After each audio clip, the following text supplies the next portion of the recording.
Welcome to a new year and a new episode of Keeping in Sync with Microsoft 365 for this week, the week of the 9th of January 2023.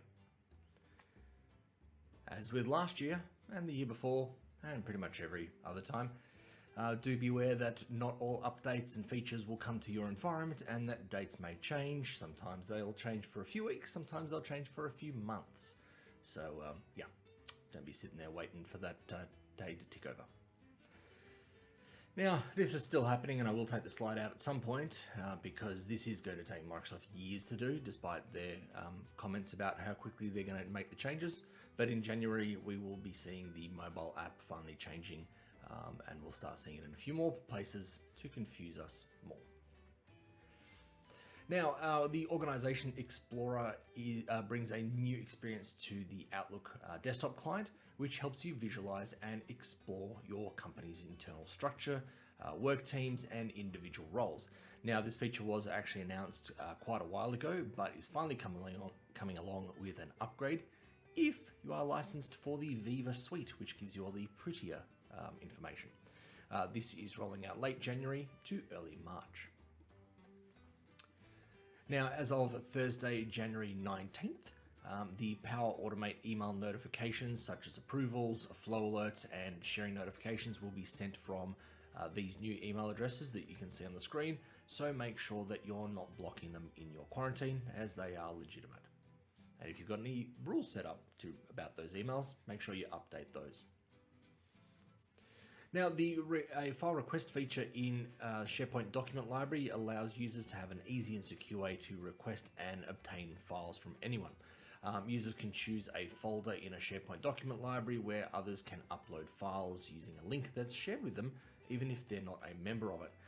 Users you request files from can only upload files. They actually can't see the content of the folder, edit or delete or download other files, or even see who else has uploaded files to it. This feature's been around in OneDrive for a while, and we're now getting it in SharePoint as well. This is rolling out late January to late February, if enabled by your IT. However, based on some of the settings required to make this work, I doubt this will be happening for a while, as it requires a bit of a governance overhaul. Now, Stream, as it moves more and more to SharePoint, is getting more features, and now they're adding more analytics within the web player experience.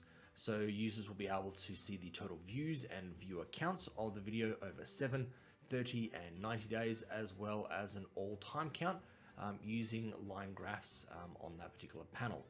You'll also be able to see and interact with the viewership retention chart, so you can see how many people are drifting off, like you might be right now. That is on top of the video playback experience. As you can see, I'm a bit rusty after a few weeks of holidays. Now, video owners and editors will actually be able to display this particular view for users with the view-only permission. This is rolling out mid-January to late February. Now, video filters in Microsoft Teams meetings will allow participants to augment their video stream and visual effects, such as frames and styles, now separate to the background functionality that you've already had for some time that you use to annoy people and just waste time in meetings, or hide the laundry. Now, what you'll be able to do is to browse and select video filters from the pre-join screen and in-meeting scenarios, whereas during the pre-join screen, you'll be able to access the video filters from the quick tray when you've got your camera enabled.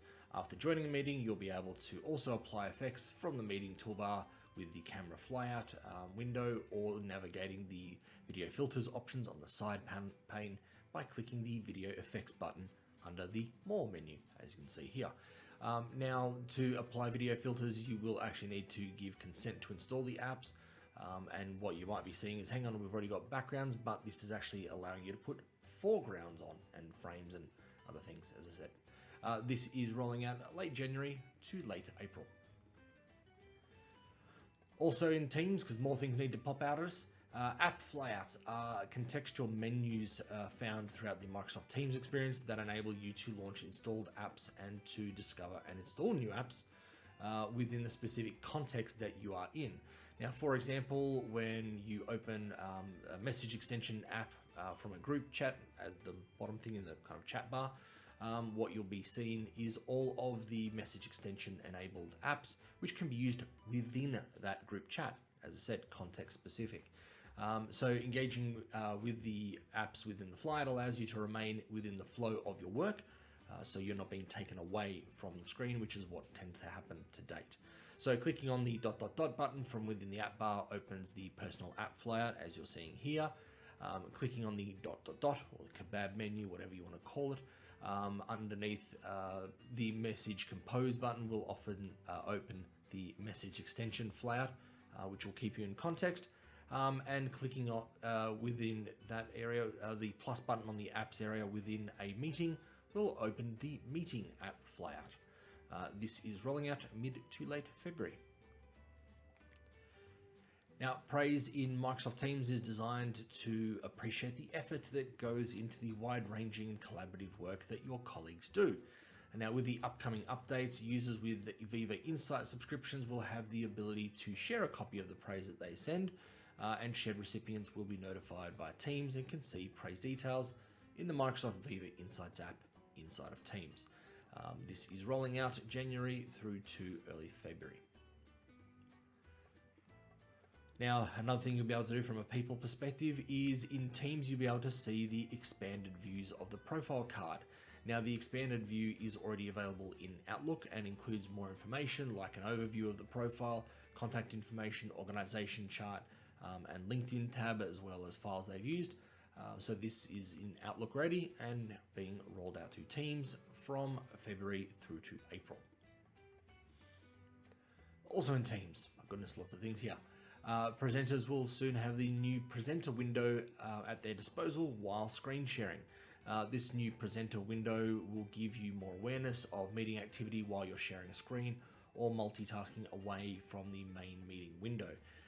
In this new presenter window, controls are docked at the top, which makes the active speaker faces more clearly visible, and also raise hands and other important meeting notifications are surfaced for easier recognition. Now, it is important to note that this will be available on desktop clients only, not web, so they're not mobile. And if you think it's going to get away from the Teams window being minimized when you have multiple screens, it will not. I've been dealing with this for a few months, and it's pretty much the same experience. But there's now a little pop-out. This is rolling out early January to late February. Now, prepare for a lot of words. The new inline suggestions in Outlook is being released with Viva Insights to support booking meeting preparation time, something we often don't do. The booking prep time suggestions will enable Viva Insights users to set time aside to review related documents, complete tasks, or take on any other prep steps before the meeting. Again, something many people don't do, myself included. The new inline suggestions that will support the meeting prep time, unfortunately, will only be available to people who have a Viva Insights subscription, and will be automatically displayed in the Outlook desktop and web when a user receives and reviews an invite for a meeting that is less than 12 attendees, between 30 and 60 minutes, is not recurring, and you have time on your calendar. So sometimes. Effectively, once you hit the accept and book time, once you click that in the suggestion, Viva Insights will accept the meeting on your behalf and then open the Outlook add-in where you'll be presented with the option to book 15, 30 or 60-minute appointments right there. Either the night before, one day before, or the last working day of the week before the meeting. Lots of choices here. Once you choose between these options, Viva Insights will then look for an empty slot in your calendar and book that appointment for you. You can also see additional information about the meeting within the Outlook add-in card, including people invited, acceptance rate, attachments, and related documents. As I said, this is only available to people with the Viva Insights subscription and is rolling out early to late January. Hopefully you can't hear Lenny in the background there. Now, another thing in Teams is a new Teams meeting template, which is called a virtual appointment, will be added as a new template type accessible from the new meeting dropdown in your Teams calendar. Now, this is a free experience that brings this effectively enhanced business to consumer meeting feature into a lightweight and familiar Teams scheduling experience. This is designed for scheduling meetings with people outside the organization, and the virtual appointment meeting can be used to ensure that the person you're meeting with has a more seamless experience from start to finish, all without having to learn new tools or leave the standard scheduling workflow for you. So effectively, this new Teams template will be added as a template type accessible from the dropdown, as I said. Yeah, when you're meeting with them, they will have the nicer experience that as you can see in your mobile, where you can actually add a bit more text and those kind of things. This is rolling out early to late February. Whew, done with Teams. Now on to Viva Engage / Yammer. Now, Answers is a conversational experience for asking questions and connecting to experts for answers. It actually uses natural language processing to match those questions with any existing answers, and the experience rewards experts who contribute back to the knowledge base. Now, Answers works across the suite to connect employees based on their subject matter expertise captured in Viva topics to get the questions answered and connect with new experts, as well as increasing your learning. Sounds wonderful. Now, initially it will come to Viva Engage, but then also to Viva topic pages in early 2023, but it is being rolled out to Viva Engage / Yammer in early February to early March. I'm not saying anything about that. Now, in other Yammer / Viva Engage news, so Viva Topics for Yammer Experience, it effectively will enable you to use the topics outside of Yammer. For example, topics that can be tagged in Teams chats or in Outlook messages. And in the first half of 2023, organizations with Viva licenses, will have their pre-existing topics in Yammer converted into full Viva topics. And another thing is the sentiment analysis in Viva Engage / Yammer uses Azure Cognitive Services analysis to understand the aggregate sentiment across all public posts and comments on Storyline and in communities written by members of the leaders defined audience. So this is using sentiment in your audience, but you can also see something called themes in your audience. Which is uses again that Azure Cognitive Services to mine surface frequently discussed subjects of conversation within the leaders audience. So you'll have to define these leaders in Viva Engage / Yammer. And effectively what it will do is look at the total sentiment expressed towards the subject, if it's positive, neutral, negative, or mixed. The threads with the highest number of comments and reactions in which the subject is mentioned are also surfaced, making it easy for leaders and their teams to gain context and or jump in to participate in conversations in Yammer / Viva Engage. This is rolling out early to late February. Whew, a long slog. And with that was it for the last actually 2 or 3 weeks of keeping in sync with Microsoft 365.